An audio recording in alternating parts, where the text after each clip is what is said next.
Jeg er meget begejstret for mit nye kursus. Lad mig fortælle dig hvorfor. I 2012 forberedte jeg mig på at undervise igen efter en 7-årig pause på grund af mine fuldtidsopgaver som redaktør for Journal of Finance. Da jeg vendte tilbage til klasseværelset, ønskede jeg nyt materiale til mit kursus i international finansiering. Jeg ville ikke være den professor, der brugte 10 år gamle slides. Jeg besluttede at tilføje 2 nye moduler, et om kryptovaluta og et andet om guld. Guld var selvfølgelig ikke nyt, men det er bemærkelsesværdigt underbelyst i forskningen. Der er meget lidt vejledning om investeringscasen for guld. Der er mange historier, som investorer får fortalt om guld. Jeg ønskede at teste dem grundigt. Så jeg påbegyndte et forskningsprogram med min mangeårige medforfatter Claude Herb, som førte til udgivelsen af The Golden Dilemma i 2013. Min interesse for kryptovaluta blev vakt, da jeg læste Satoshi Nakamoto-papiret i 2012.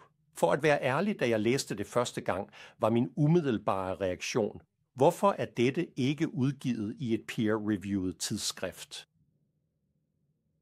Efter anden gennemlæsning indså jeg, at det var et grundlæggende papir, der etablerede et nyt paradigme, og at udgivelsesstedet var uden betydning.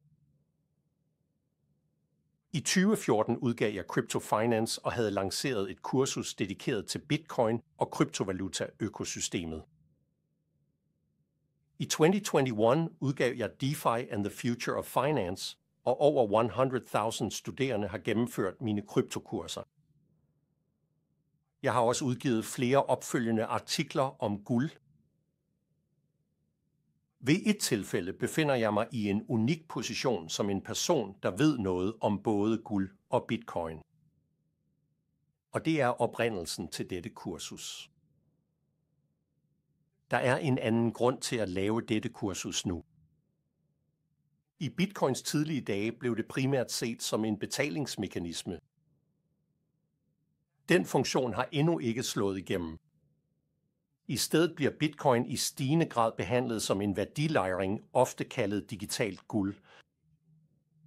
Så hvad er lighederne og forskellene mellem guld og bitcoin?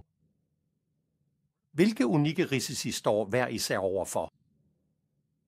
Disse spørgsmål er emnet for mit kursus. Kurset består af 4 dele. Første del giver et dybdegående indblik i bitcoin. Hvordan bitcoin-blockchainen fungerer, kryptografisk hashing, som er minernes kerneopgave, mekanikken bag mining og hvordan transaktioner fungerer. Du vil gå herfra med et indgående kendskab til teknologien. Det tilsvarende dybdegående indblik i guld finder du på mit søsterkursus, Gold Market Foundations.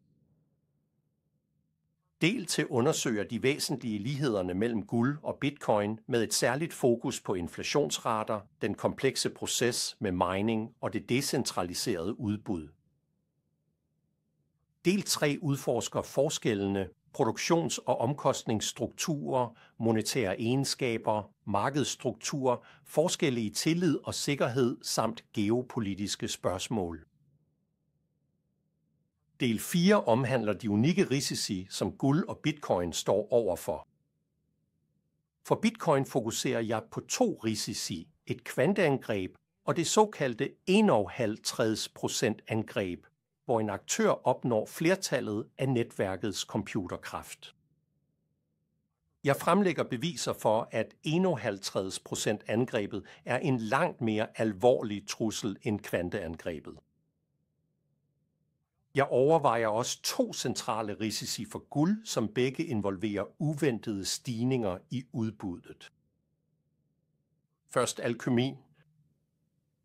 Mens den mytiske filosofsten lover transmutation, gør fremskridt inden for kernefusionsforskning transmutation tænkelig uden magi. For det andet, nye kilder på jorden og fra nærjordiske asteroider. Bitcoin deler ikke disse risici, da udbuddet er algoritmisk begrænset til 21 millioner bitcoin.